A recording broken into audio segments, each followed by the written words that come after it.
800-919-3776. Let's get to the old-fashioned source-off going on between retired radio host Mike Francesa and SNY Jets reporter Connor Hughes. So Mike, on his podcast last night, went on a 9-minute segment talking about how a good source that has given him accurate information in regards to the Jets previously told him that at some point last year or at the beginning of this offseason, Woody Johnson gave Darren Muji full autonomy to run the New York Jets. That it is no longer Muji reporting to Glenn. Muji being Glenn's sidekick, to quote Woody Johnson at the introductory press conference for Glenn and Muji last year. Woody Johnson gave the power to Darren Muji. Francesa also said that Glenn is not on equal footing with Muji and that their relationship isn't as smooth as it's been portrayed. Muji is now in charge. It is not equal, quote. So that comes out yesterday, and Connor Hughes, who covers the Jets for SNY, he reported the following. There has been zero change to the Jets' organizational power structure this offseason, according to sources. The team is operating exactly as they have been. Reports to the contrary are factually incorrect. So here's how I interpret it. I don't think Mike just made this up. I don't think he just got it out of thin air. And I don't think Connor Hughes just made this up either. Maybe Connor's sources or the Jets who don't want this out there or trying to deny it. Just maybe. Or maybe it's not true. But if you just look at where the Jets are at right now, and I've felt this way for months, and I've talked about this on my YouTube show where I talk about the Jets for 4 hours a day, all signs to me point to the fact that Darren Muji's in better standing with the organization than the head coach, who went 3-14 in his first year and fired 9 of 21 assistants, including both coordinators. Aaron Glenn at his combine press conference referenced the fact that Darren Muji and Rick Spielman, who's one of the assistants in the front office to Muji, helped Glenn pick his coaching staff this go-around. If you look at the moves the Jets have made, Glenn's taken over the play calling on defense, so Muji's gone out there and helped Aaron Glenn get some players to run his defense, but they have not made any move that indicates they're trying to be all in to win right now. They haven't made any crazy trades. They didn't go and trade some picks for Jalen Waddle, as we saw today the Denver Broncos do. Like, the Jets are trying to be better, but how much better could they actually be with Geno Smith as their quarterback? See, Glenn's got to win games to save his job. Muji's not going to allow them, I don't believe, to make any all-in moves this year for 2026 when they're going to take their big swing at quarterback, I believe, in 2027 in a way better QB draft. So whether or not there's been a change in the structure or not officially, just the way they're operating feels different. Glenn got humbled last year. He looked inept. He was in over his head. There was every reason to make him one and done. And what saved him was the fact that he's one of the higher-paid coaches in the league because Woody Johnson got conned into hiring another first-time defensive coach with no previous experience being a head coach and gave him personnel power. But if you look at what Darren Muji has done, really since the end of August, I think if you're a Jet fan, and you could be the most negative Jet fan out there, and believe me, I know plenty of them, it'd be tough to be that critical of the moves the GM has made. Look at the trades he's made. Let's start with the end of training camp. They used 6th-round picks to get Harrison Phillips, who will be a team captain this year. And he's still a good player in his role on the defensive line.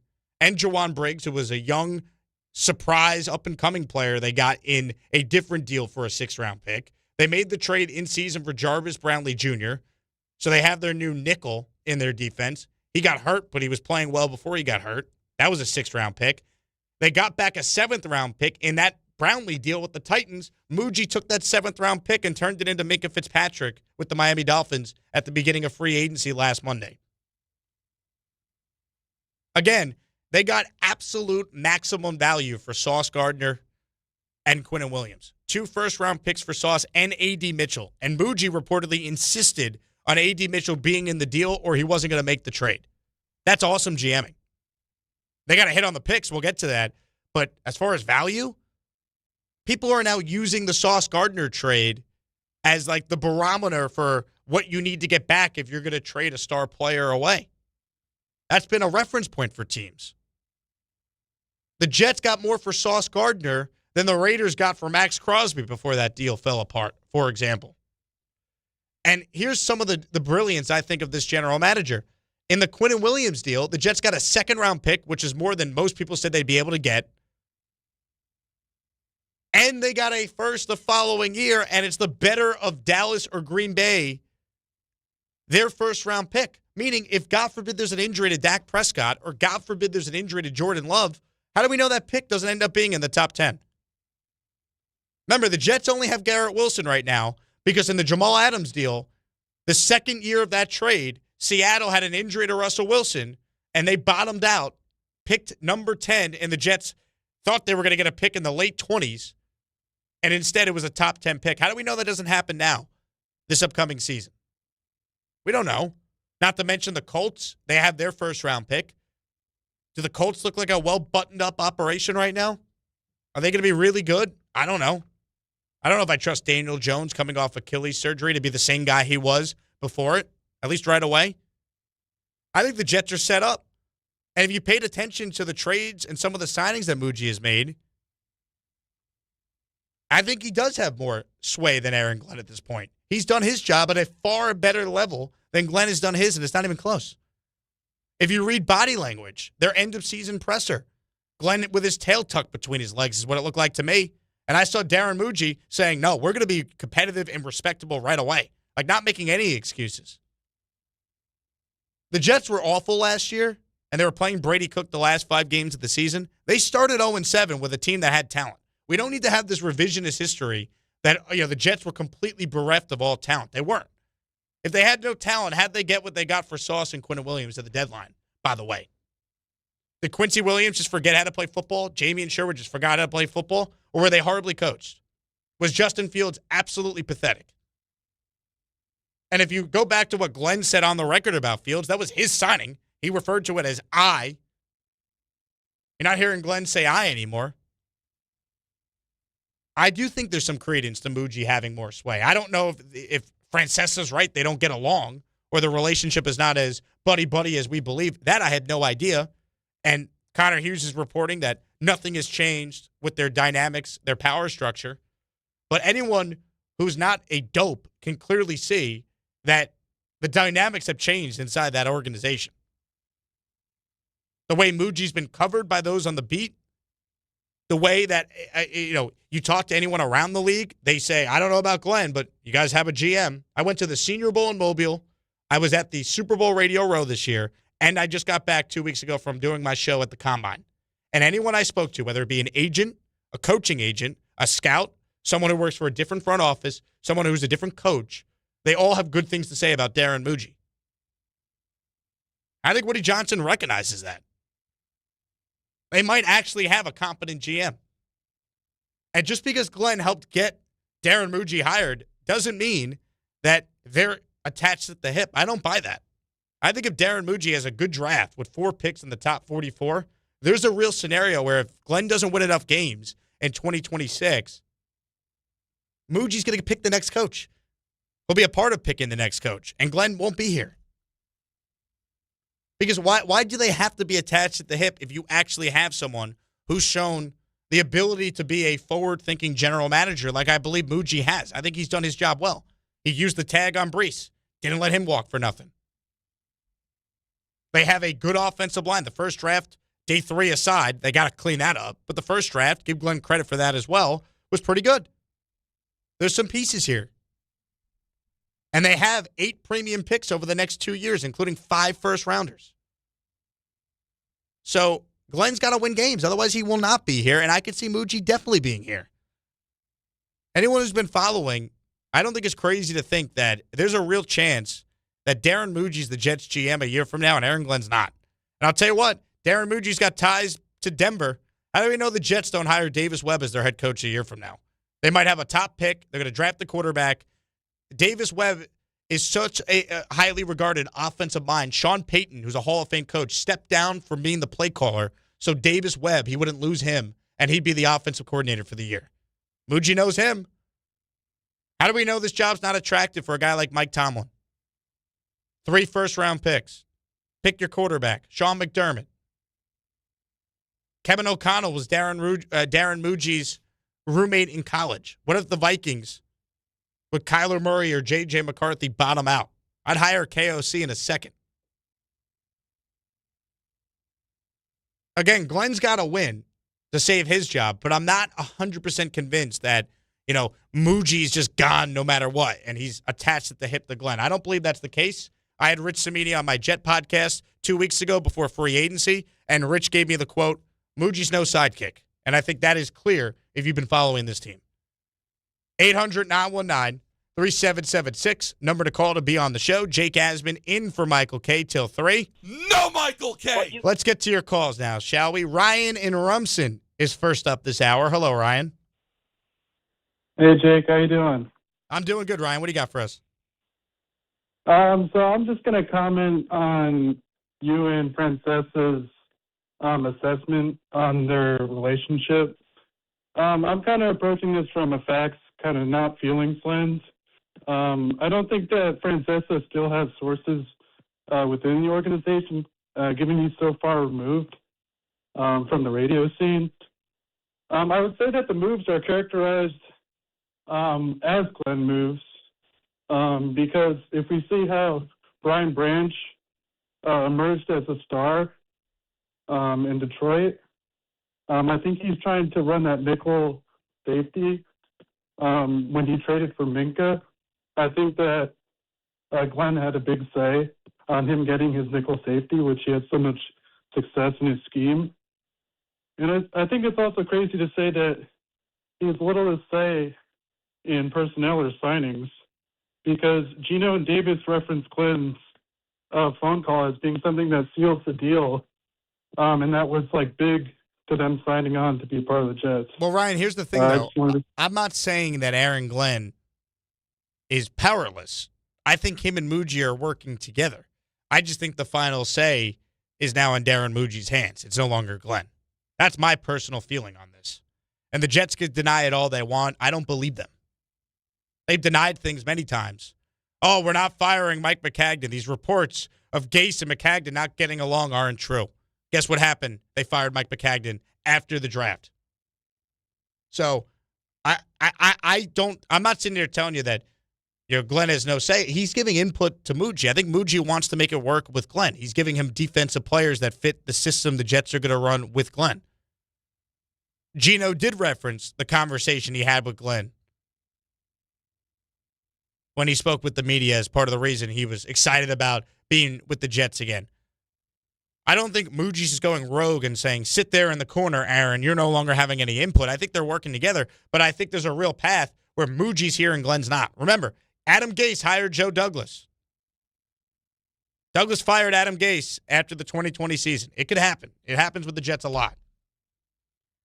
800-919-3776. Let's say hi to Vinny, who's in Staten Island. He's up next on the K Show. What's up, Vinny? Hi, Jake. How are you?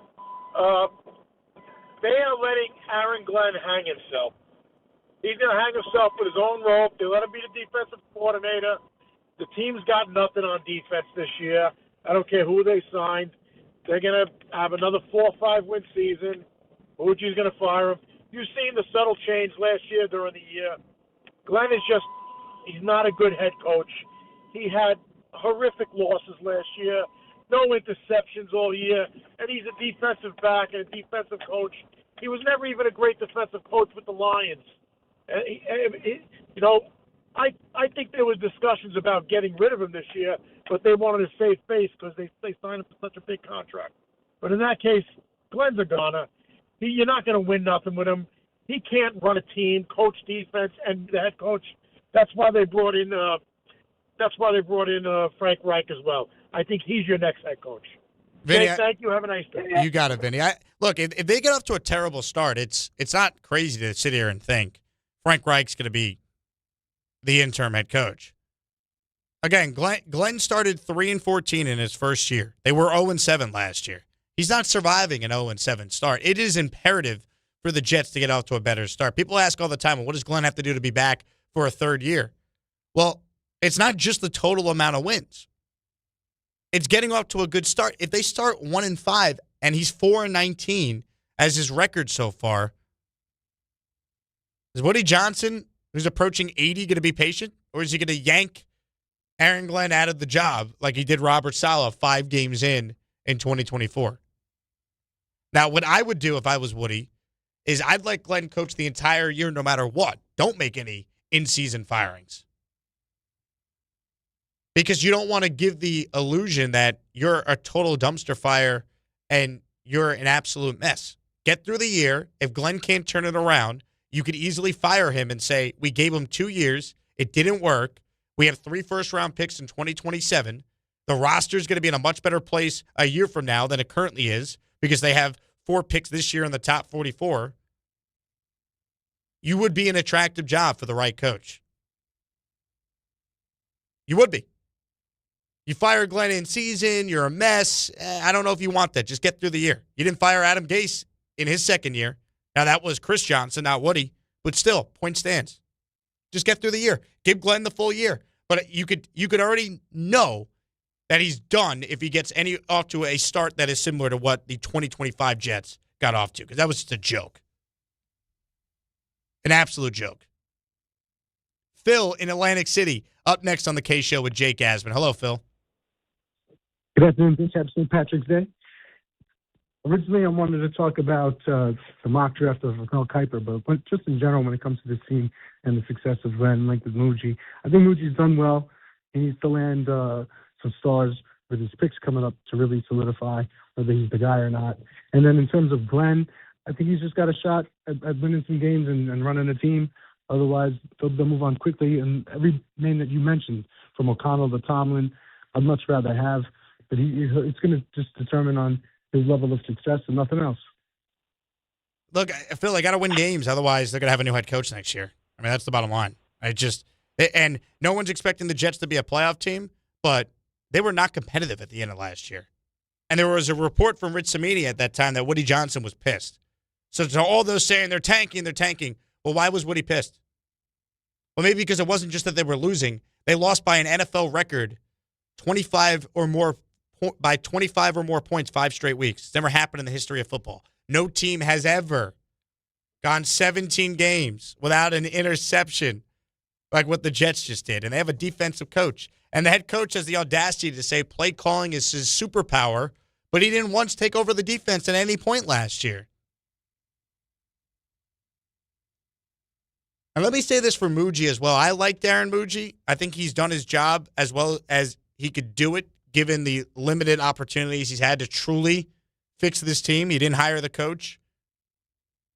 His quarterback was Justin Fields. He's got to take some of the blame in that, but I think truly, if you listen to Glenn's comments back then, that was more Glenn than Muji. But still, Muji gets criticism for that. That's fine. He's going to be judged on the big swing they take at quarterback and what I believe will be the 2027 draft. They might draft someone this year. Maybe Ty Simpson makes it to pick 33 and they take him. But the big swing that we evaluate this general manager on is going to be when they draft the quarterback. Whether it's Arch Manning or C.J. Carr or Julian Sayin or Dante Moore or Lenora Sellers. There's a lot of QBs. We don't know who will emerge. That's how he's going to be judged. Bobby and Yonkers up next on the K Show. Hello, Bobby. Hey, Jake. Good to hear you again. I'd still think, and obviously the coach is on the hot seat if he doesn't at least get 6. But I think Muji's got to get a quarterback, whether it's Simpson at 16 or 33, because Gino's not going to – we're not going to be that good. So you're going to need somebody coming in week 12 or 13 to at least give you a little hope. And then, yeah, you can draft a quarterback the next year too. But Muji has to land somebody that's at least backup status or a good starter. I would like him to get Simpson at 16 and 33. I'd like to hear your comments, and good luck on your career. Bobby, thank you. Here's the thing with taking Simpson at 16. I would say if you're the Jets and you didn't have 3 firsts next year, roll the dice because you either have a quarterback or you don't. But you do have 3 first-round picks next year, and it's considered to be a way better quarterback class. And I like Ty Simpson. I'm the guy who got the interview of Ty doing the Jet chant at the Combine a few weeks ago. He's a super nice kid, and he's healthy now, right? He had a back injury, and to take medication for the back injury, he got stomach inflammation and went from 215 pounds to 190 pounds. It clearly affected his play. And you could sit here and try and excuse it, whatever. I'm just telling you that's what happened with Ty Simpson. I like him, but he's made 15 career starts. And if you look at guys with that many starts that go in the first round, other than Cam Newton 15 years ago, it's a pretty bad list. Like the best quarterback on that list is maybe Kyler Murray. You're talking about guys like Mitch Trubisky, Ryan Tannehill, Anthony Richardson, Trey Lance. I'd be very weary of a quarterback who's made 15 career starts. I just would. I wouldn't do it. I would take Ty at pick 33. I would even do what the Giants did with Dart, where they moved back into the end of round 1, and the Jets had the ammunition to do it. But the 16th pick in the draft, if you're the Jets and you have 3 firsts in 2027, and my head coach is on the hot seat, I wouldn't take Ty Simpson. Because everyone says he needs to sit and learn. How's he going to sit and learn on the Jets and then get into action and show us enough with, 10 games? Then we know, we got our guy. We don't need to take a quarterback in a loaded class in 2027. I just think it muddies the waters too much and complicates things. If he's there at 33, no problem with it. It's a second-round pick. It doesn't prevent you from, if it doesn't work out, taking another swing in round 1 in 27. But 16, man, you could get a impact player that could be part of your team for 5+ years. I'd rather that than taking the dart throw on a guy with 15 career starts. I just wouldn't do it. Hey, here's the deal. Just got no chance unless you click on that like button. And you got to make sure you subscribe to the Jake Asman Show. You don't, you can get the out. Now let's go, Asmaniacs. We're built for this shit. Mel Kiper Jr. put out a mock draft today, and he has the Jets at 16 taking Ty Simpson. At number 2, he had the Jets taking David Bailey. I think for the Jets at 2, it's down to 3 players. It's either David Bailey from Texas Tech, Arvell Reese from Ohio State, or Sonny Styles, who's a linebacker, but he is so good and was so impressive at the Combine. He's maybe the only other player you could argue you could go with at 2. I think it's those 3, and I lean with Reese, who is the betting favorite, to be the guy they take.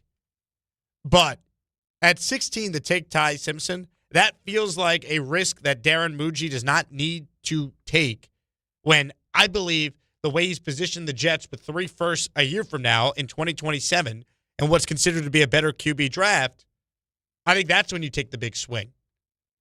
You take a swing on Ty at pick 16, you're not guaranteed to be here to do it again in 2027. And for those saying, well, just take him. And if it doesn't work out, take another quarterback next year. You don't want to run your team that way. You don't want to just light a premium asset on fire. You got this pick from the Colts for Sauce Gardner, a 2-time All-Pro. Don't just light the 16th overall pick on fire. That's not how you run your team. So I would wait until 27 to take Ty. And I like Ty. I cannot take him at 16. Second round, I have 2 seconds. I'm okay with doing it then because that doesn't affect you long term. 16's a big investment. I wouldn't do it. He has the Giants taking Caleb Downs. So that would be interesting.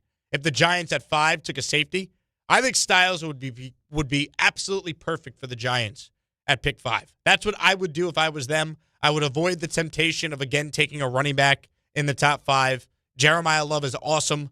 I would not do that if I'm the Giants. If I'm the G-men, I'm taking a receiver or I would take Sonny Styles. I think he would be the captain of that defense for a decade.